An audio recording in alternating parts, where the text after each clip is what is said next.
नाते तुमचे आमचे कायम विश्वासाचे. मराठ मुलांसाठी मराठ मुली पिढी. 22 वर्षांची परंपरा असलेले कर्जतमधील रोहिदास पाटील यांचे कोमल ज्वेलर्स.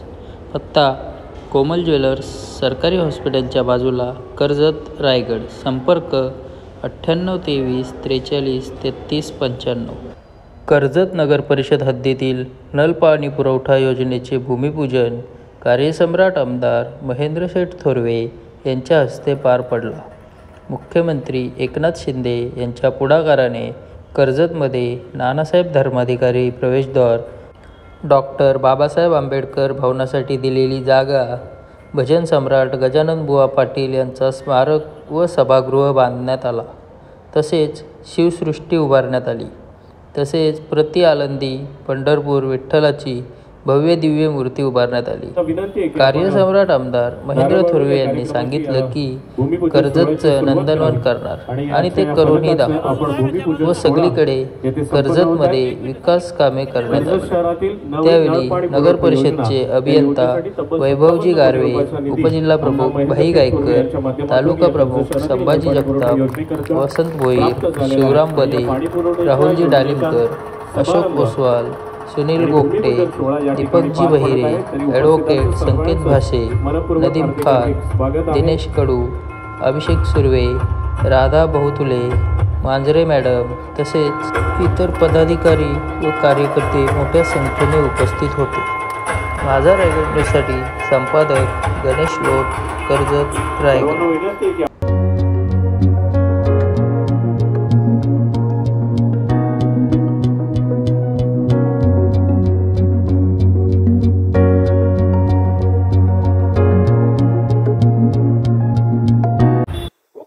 करायची 5 वर्षामध्ये पहिल्या टर्ममध्ये एवढी त्यांनी कामं केलेली. जर सेकंड टर्म त्यांना मिळाली त्या कर्जत तालुक्याचं, खालापूर तालुक्याचं नंदनवन झाल्याशिवाय राहणार नाही, असे मला ठाम आत्मविश्वास असतो. मी इथेच थांबतो. जय हिंद, जय भीम, जय महाराष्ट्र. धन्यवाद. पदाधिकारी, लोकप्रतिनिधी, माननीय आमदार साहेब आणि कर्जत नगर परिषदेत सगळ्यात महत्त्वाचं मला ज्यांना या कामाबद्दल ज्यांचं मला अभिनंदन करायचं आहे ते आमचे पाणीपुरवठा अभियंता अभिमन्यू येळवंडे आणि त्यांची टीम. या सर्वांनी या सगळ्यासाठी खूप मोठी मेहनत घेतलेली आहे. आम्ही खूप धावपळ केलेली आहे. कर्जतला जॉईन झाल्यानंतर साधारण एक महिन्या दीड महिन्यातच माझ्याकडं काही मंडळी आलेली एक त्यांचं निवेदन घेऊन आलेले. दहिवली विचार मंचाचं माझ्या मते ते निवेदन होतं. त्याच्यामध्ये गांगळ साहेबांना मी त्यावेळेस शब्द वापरलेला की साहेब इथे जाण्याच्या अगोदर तुमची पाणी पुरवठा योजना मार्गी लावून जाईल. त्यांनी मला तो शब्दवार वापरलेला. असे खूप जण बोलून गेलेत. हरकत नाही. आज तो दिवस आला की जेणेकरून आजपासून या कामाची सुरुवात होत आहे. त्या कामासाठी ज्यांचा हातभार लागला आहे त्या सर्वांचे मी पुनश्च आभार व्यक्त करतो आणि लवकरात लवकर आम्ही हे काम अतिशय दर्जात्मक पद्धतीने पूर्ण करू याची हमी देतो. धन्यवाद. पाणी पोचवत असतात त्याच्यामुळे त्यांना कुठलंही पाणी म्हणजे बिस्लरी बाटलीच पाहिजे असा काही प्रश्न नाही. कारण असं ते पाणी कर्जतकरांनी त्यावेळी पोचवलेलं आहे. तर मला इतकंच सांगायचं आहे की त्यावेळी लोकमत जो दैनिक लोकमत त्यावेळेला हे बाकीचे वर्तमानपत्र नव्हते. 2002ची गोष्ट मी तुम्हाला सांगतो. त्यावेळेला मग आमच्या लोकमतनी आमचे जे संपादक होते त्यांनी सांगितलं की प्रत्येकाने एक लोकमत आपल्या दारी असा एक विषय घ्या आणि त्यात बऱ्याच ठिकाणी पाण्याचा प्रश्न जो होतो त्यामुळे मी म्हटलं आम्हालाही पाणी प्रश्नावरच इथे एक मेळावा घ्यायचा आहे. आणि ते त्यांनी सांगितलं की तो नका घेऊ, बाकी ठिकाणी पण पाणी घ्या. म्हटलं अहो आमच्याकडे 22 वर्ष पाणी योजना रखडलेली आहे तर तुम्ही आम्हाला संमती द्या. आणि त्यानुसार त्यांनी संमती दिली. 3 पाणी मेळावे घेतले 3 वर्ष.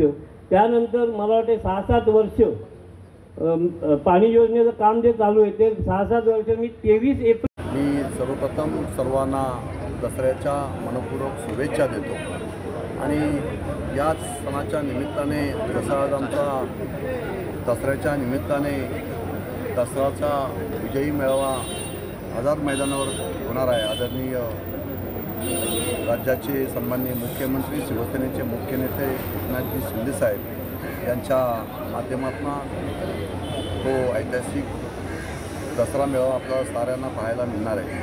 आम्ही सर्व शिवसैनिक त्या ठिकाणी जाऊन खऱ्या अर्थाने विचारांचं सोनं आम्ही त्या ठिकाणी विकणार आहोत. आणि हे विचार घेऊन आमच्या प्रत्येकाच्या मतदारसंघामध्ये येऊन तळागाळातील लोकांपर्यंत हे विचार आम्ही पोचवणार आहोत. आणि तेव्हाच खऱ्या अर्थाने एका नव्या युगाची, नव्या क्रांतीची सुरुवात ही वर्षभरात होत असते. आज जे काम आम्ही आजपासून सुरू करणार आहोत ते काम वर्षभरातील असणाऱ्या सर्व नागरिकांमध्ये असणाऱ्या समस्या, त्यांच्या अडीअडचणी आणि गोरगरिबांची सेवा हेच करण्याचं काम आम्ही या माध्यमातून करणार आहोत. महायुतीने पत्रकारांसाठी महामंडळाची घोषणा केलेली, आपण सर्व सहकाऱ्यांचे एकमताने एकनाथ शिंदे यांचं कसं कौतुक कराल, काय सांगाल, काय नियोजन असेल? एकनाथ शिंदेसाहेब हे दूरदृष्टी असणारं हे नेतृत्व आहे. यांनी आतापर्यंत अनेक ऐतिहासिक घोषणा कॅबिनेटमधून असतील, सरकारच्या माध्यमातून केलेल्या आहेत. त्यामुळे त्यांनी आता पत्रकार महामंडळाची जी घोषणा या ठिकाणी केलेली आहे ती खऱ्या अर्थाने पत्रकार बंधूंना सगळ्यांना न्याय देण्याचं काम हे खऱ्या अर्थाने शिंदे सरकारने आत्ता केलेलं आहे. त्याच्या अगोदर अनेक सरकारे राज्यामध्ये आली, परंतु जे काम कोणालाही शक्य झालं नाही ते एकनाथजी शिंदे साहेबांनी करून दाखवलं. अनेक ऐतिहासिक कामे त्यांनी आत्तापर्यंत केली, जे आपण पाहत आहे की अनेक ऐतिहासिक निर्णय त्यांनी घेतले गेले, अनेक ऐतिहासिक योजना त्यांनी तळागाळातील जनतेसाठी आणलेल्या आहेत आणि सर्वसामान्यांचं असणारं हे नेतृत्व हे तळागाळापर्यंत पोचलेलं आहे.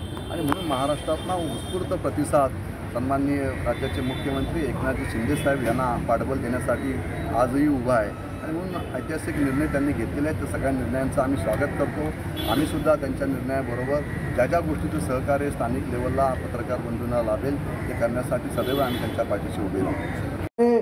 जल हे जीवन आहे. आपण सारेजण मानता की प्रत्येक घरामध्ये पाणी मिळालं पाहिजे ही संकल्पना देशाचे पंतप्रधान नरेंद्रजी मोदी साहेबांनी संपूर्ण देशभरामध्ये राबवलेली आहे. आणि या गोष्टीचा सार्थ अभिमान आपल्या सगळ्यांना असला पाहिजे. प्रत्येक हर घर में जल ही संकल्पना त्यांनी राबवलेली आहे आणि जल हे जीवन आहे. आणि म्हणून आपण या प्रत्येकाच्या दारामध्ये आपण पाण्याच्या रूपाने, कर्जतमधल्या प्रत्येक घरामध्ये जलच्या रूपाने आपण जीवन दिलेलं आहे हे या निमित्ताने आपल्याला सांगेल. आपल्या साऱ्यांना मनापासून या ठिकाणी शुभेच्छा देतो, दसऱ्याच्या शुभेच्छा देतो. आणि जे काम आपण हाती घेतलेलं आहे या कामाला आपण सारेजण सहकार्य करतात. सर्व भारतीय जनता पार्टीचे कार्यकर्ते असतील, माझ्याबरोबर असणारे माझे शिवसेनेचे कार्यकर्ते असतील, महायुतीचे सगळेच घटक पक्ष माझ्याबरोबर प्रामाणिकपणे काम करणारे जे आहेत त्यांना साऱ्यांना बरोबर घेऊन जाऊन राहुलजींचं सहकार्य मोलाचं आहे. आपण पाहिलं की कर्जतचा या सारा विकास करत असताना ऐतिहासिक डेव्हलपमेंटला सुद्धा मी प्राधान्य कर्जत शहरामध्ये दिलेलं आहे. जसं आपण पाहताय की प्रवेशद्वार उभं राहिलेलं आहे, हे प्रवेशद्वार येणाऱ्या पर्यटकांना एक वेगळी दिशा, एक वेगळी चालना आणि खऱ्या अर्थाने कर्जतचं सौंदर्य काय हे या प्रवेशद्वाराच्या माध्यमातून नानासाहेब धर्माधिकाऱ्यांच्या रूपाने दिलेलं ते एक ऐतिहासिक नाव आपण दिलेलं आहे. जेणेकरून त्यांनी केलेलं कार्य, त्यांनी केलेलं समाजाचं हित किंवा आतापर्यंत समाज प्रबोधनाच्या माध्यमातून व्यसनमुक्त करण्याचं काम त्यांनी केलं.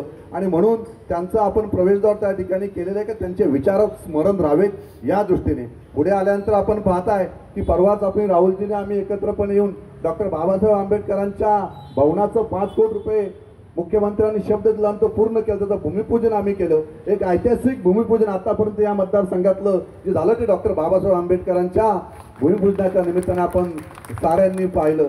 त्याच्यानंतर पुढे आल्यानंतर आपण पाहताय की महाराष्ट्रातली नव्हे तर जगातली सर्वात मोठी विठ्ठलाची मूर्ती आपण उभारलेली आहे.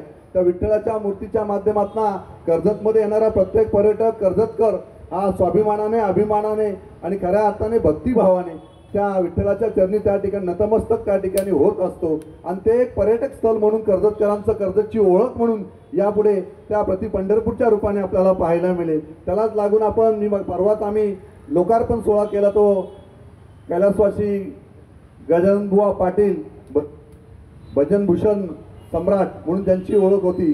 30 वर्ष सातत्याने त्यांचं स्मारक त्या ठिकाणी होत नव्हतं आणि ते स्मारकाचं आम्ही लोकार्पण केलं. प्रसाद बुवा त्यांचे चिरंजीव या ठिकाणी उपस्थित आहेत. तेही काम ऐतिहासिक आम्ही त्या ठिकाणी उभं केलेलं आहे. पुढे गेल्यानंतर छत्रपती शिवाजी महाराजांची शिवसृष्टी आणि छत्रपती संभाजी महाराजांचं असणारं स्मारक हे सुद्धा सगळ्यांना प्रेरणा देणारे आहेत. आणि म्हणून या साऱ्या ऐतिहासिक वास्तू कर्जत शहरामध्ये उभ्या राहिलेल्या आहेत. त्या ठिकाणी मराठा भवन सुद्धा आपण मोठ्या प्रमाणात त्या ठिकाणी एक मोठं उभारतोय. त्या ठिकाणी एक मोठं वाचनालय आपण करणार आहोत की त्या माध्यमातून UPSCच्या विद्यार्थ्यांना त्या ठिकाणी शिक्षण घेता येईल. यासाठी सुद्धा 1 कोटी रुपयाचा निधी आपण त्या ठिकाणी मंजूर करून दिलेला आहे. अजूनही 1 कोटी रुपये लागले तरी तौले मामा दिले जातील. परंतु आपण एक ऐतिहासिक त्या ठिकाणी मराठा भवन उभारावं जेणेकरून त्या ठिकाणी सगळे समाज एकवटले जातील, सगळ्या समाजांना त्या माध्यमातून प्रेरणा मिळेल आणि एक मोठं वाचनालय आणि त्या माध्यमातून UPSCच्या विद्यार्थ्यांना उच्च दर्जाचे शिक्षण त्या माध्यमातून तिथे मिळावं. दसऱ्याच्या मनपूर्वक शुभेच्छा देतो. उपस्थित प्रत्येक नागरिकांना, शहरातील प्रत्येक नागरिकांना मनापासून दसऱ्याच्या शुभेच्छा देतो आणि या ठिकाणी थांबतो. जय हिंद, जय महाराष्ट्र.